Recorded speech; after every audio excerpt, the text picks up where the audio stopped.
Shalom dan puji Tuhan, kita bersuah lagi dalam ringkasan pelajaran Sekolah Sabat. Pelajaran yang ketiga yang bertajuk Semua Generasi Akan Datang. Untuk memulai saudara, saya mengundang semua kita untuk tunduk kepala dan kita berdoa. Mari kita berdoa. Bapa Syurgawi, pada saat ini kami sangat bersyukur dan berterima kasih karena Engkau hadir bersama dengan kami di dalam pembelajaran Sekolah Sabat kami. Dalam nama Yesus kami berdoa. Amin. Sekali lagi saudara, saya mengucapkan puji Tuhan dan terima kasih karena saudara dan saudari terus bersama dengan saya di dalam pembelajaran atau khususnya ringkasan Sekolah Sabat kita setiap minggu. Saya mendoakan agar ringkasan ini boleh membantu setiap kita di dalam pembelajaran Sekolah Sabat kita. Minggu ini kita akan mempelajari satu pelajaran lagi di dalam kuota ini yang bertajuk Semua Generasi Akan Datang. Saudara, kita langsung ke pertanyaan utama kita secara keseluruhan pada minggu ini ialah seperti ini.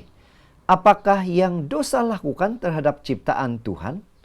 Apakah ciri-ciri pribadi Nuh ini? Elemen apakah yang terlibat dalam perjanjian dengan Nuh? Dengan cara apakah kasih karunia Tuhan dinyatakan di dalam perjanjian dengan Nuh sebelum air bah? Dan apakah yang perjanjian Tuhan buat dengan umat manusia setelah air bah ajarkan kita tentang kasih sejagatnya untuk kita? Seperti biasa saudara, di skrin Anda adalah bacaan Alkitab untuk pelajaran Sekolah Sabat kita. Ayat hafalan kita pula terdapat di dalam Kejadian 6 ayat 8 yang berbunyi demikian. Tetapi Nuh mendapat kasih karunia di mata Tuhan.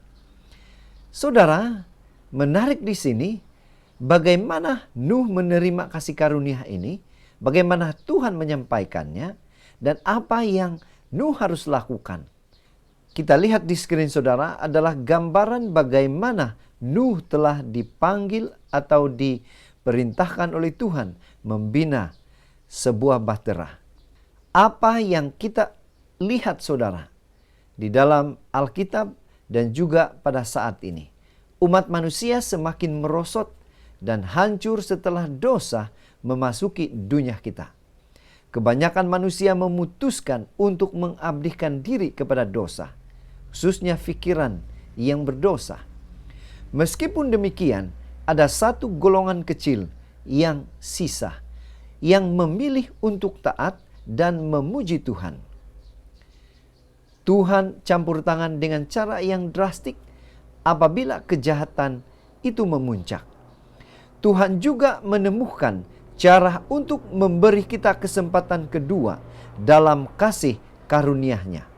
Itu sebabnya saudara, pada minggu ini kita akan mempelajari pribadi Nuh dan juga janji Tuhan yang Tuhan berikan kepada dia.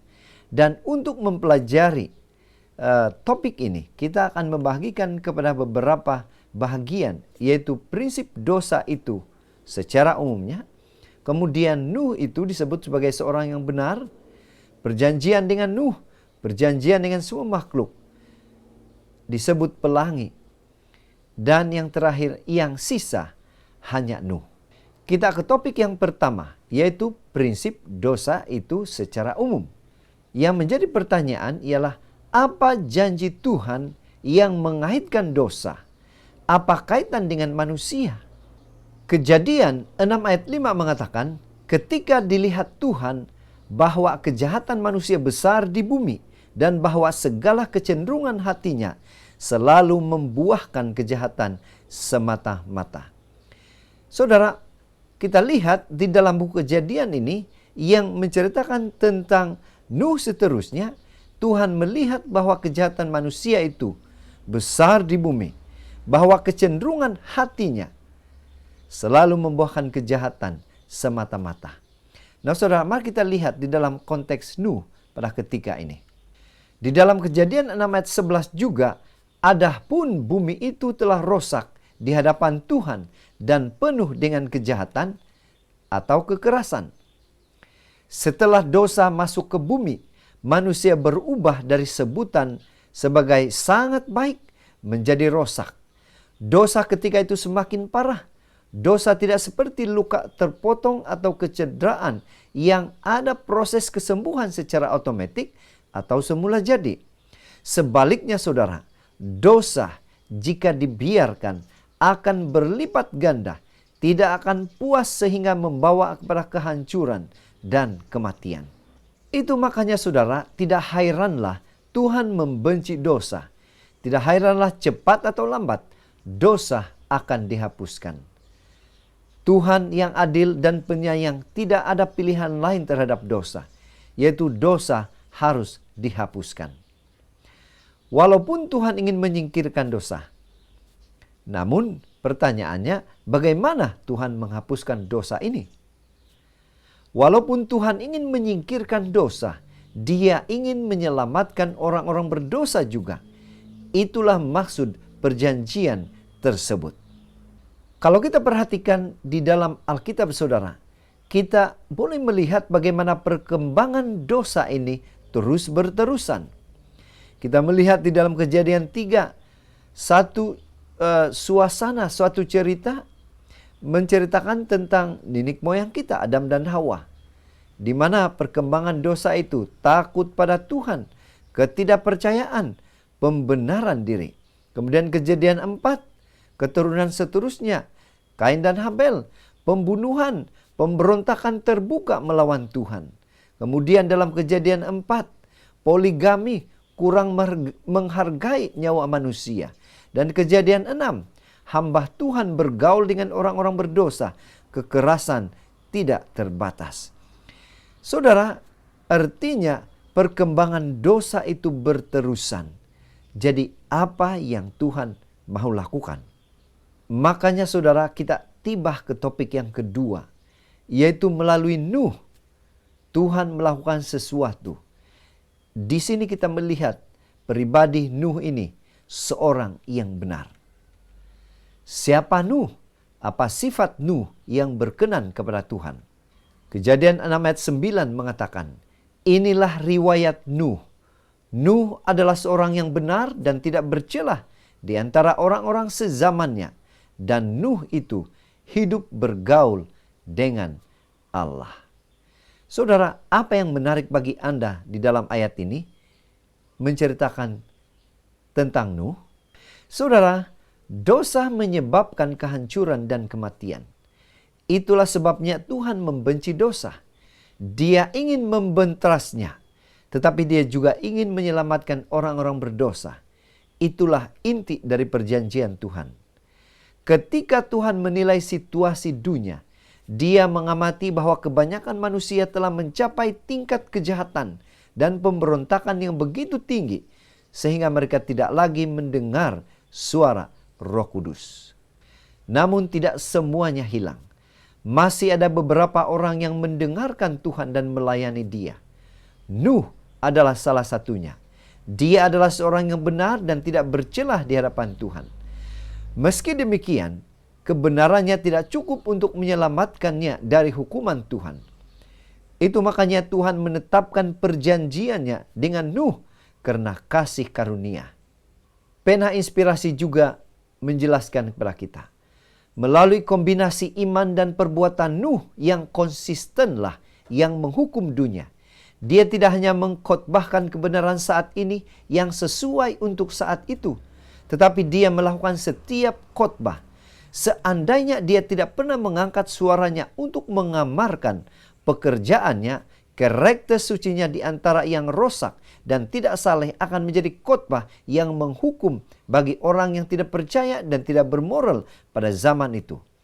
Dia menanggung dirinya dengan kesabaran dan kelembutan seperti Kristus di bawah penghinaan, celaan dan ejekan yang memprovokasi.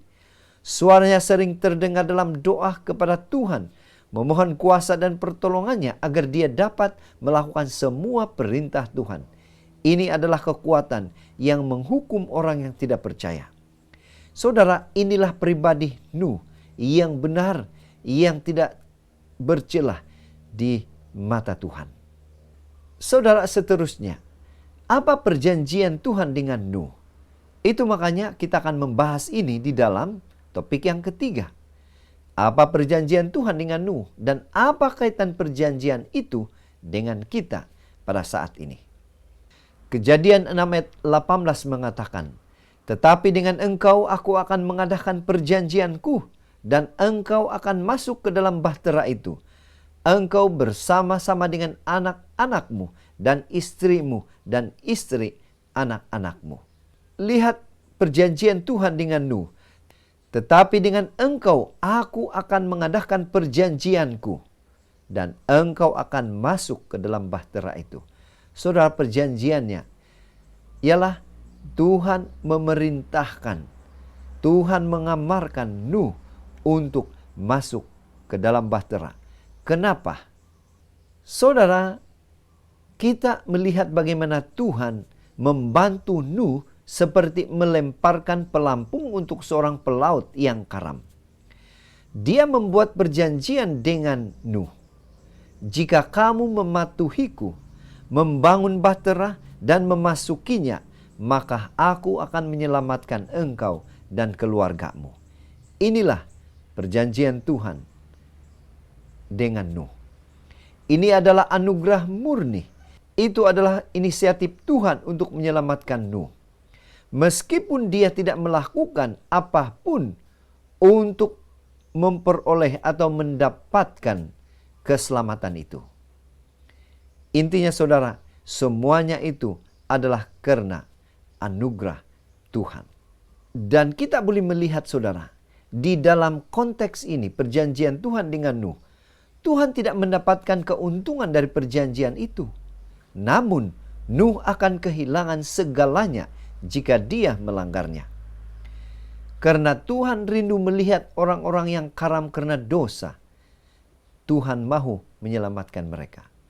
Oleh karena itu, Tuhan menawarkan kepada kita perjanjiannya agar kita dapat masuk ke dalam bahtera keselamatan.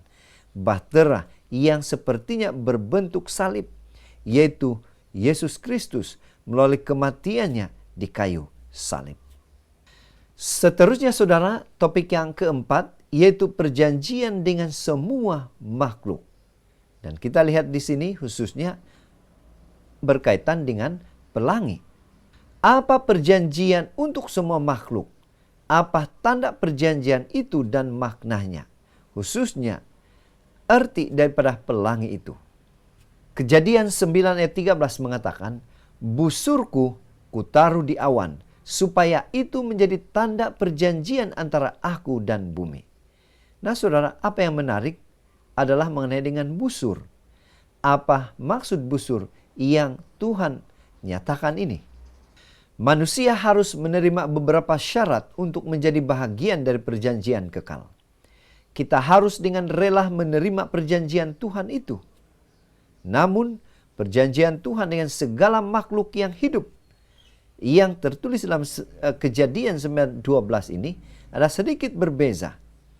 Perjanjian ini melampaui kemanusiaan. Itu mencakup semua makhluk hidup. Tidak ada syarat untuk menjadi bahagian dari perjanjian ini. Tuhan hanya berjanji untuk tidak mengirimkan air bah lagi. Namun yang menariknya saudara, Tuhan mengumumkan janji ini dalam skala yang besar.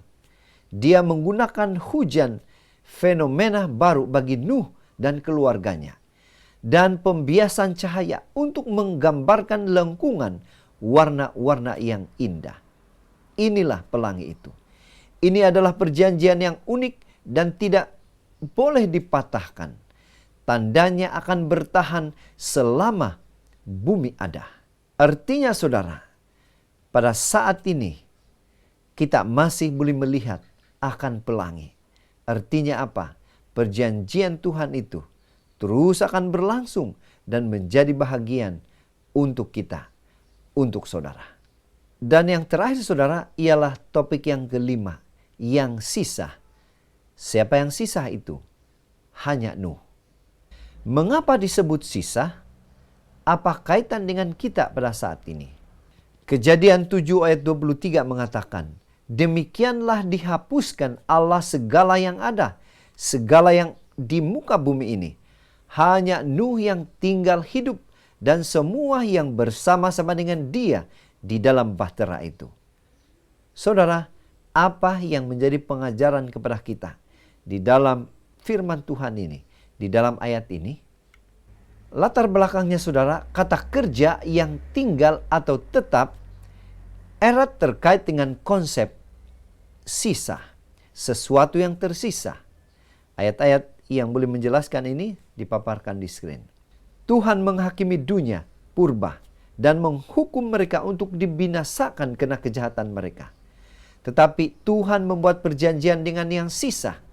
Salah satunya adalah Nuh dengan mereka yang mau menerima Tuhan dan pemberitaan kebenaran. Karena apa saudara?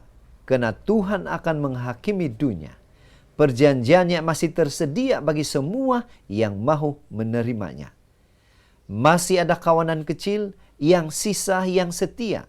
Mereka tidak lebih baik dari yang lain. Mereka hanya mengasihi Tuhan dan menerima kasih karunia-Nya. Apakah Anda salah satu dari yang sisa ini? Mari kita tanyakan diri kita masing-masing. Saudara, pena inspirasi juga menyatakan, sekali lagi sebelum kehancuran besar dunia oleh api, diberikan masa ujian dan pencobaan. Manusia diberi kesempatan untuk menunjukkan apakah mereka setia atau tidak kepada Tuhan. Sebagai saksi Tuhan, kita memiliki pekabaran untuk disampaikan ke seluruh dunia. Tuhan memiliki banyak anak-anak yang belum pernah mendengar kebenaran untuk saat ini. Hamba Tuhan harus memberi mereka amaran terakhir. Simbol ini yaitu pelangi di awan adalah untuk mengesahkan kepercayaan semua orang dan membangun kepercayaan mereka kepada Tuhan. Karena pelangi itu adalah tanda kasih karunia dan kebaikan ilahi bagi manusia. Bahwa walaupun Tuhan telah diprovokasi untuk menghancurkan bumi oleh air bah, namun kasih karunia-Nya masih meliputi bumi.